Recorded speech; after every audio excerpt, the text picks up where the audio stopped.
Chapter 10, Mishnah 2. The Mishnah continues discussing the Kesubah of the male children. Under biblical law, if a man dies leaving sons from two different wives, each son takes an equal share of his property.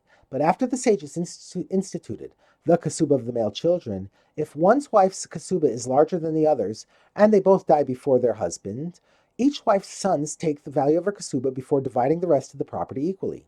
Accordingly, the sons of the wife with the larger Kesubah receive more property than the sons of the wife with the smaller Kesubah.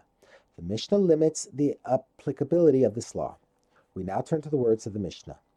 If someone was married to two wives, one of whom had a larger Kesubah than the other, and they died, and afterwards he died, and the orphans of the wife with the larger Kesubah want to take their mother's Kesubah, but there is only enough property there to pay for the two wives' Kesubahs, and if those are paid, no property would be left to divide evenly among all the sons. They divide all the property equally and do not take their mother's Kesubahs.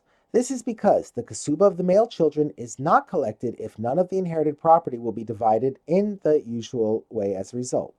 The Kesubah of the male children is a rabbinic institution, and the rabbis did not want their decree to be followed if the result would be that none of the property would be inherited in the manner prescribed by biblical law.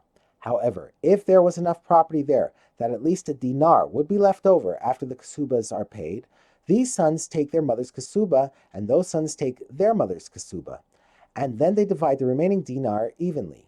Since there is a dinar left to divide evenly in accordance with biblical law, the rabbinic law of the Kesubah of the male children applies.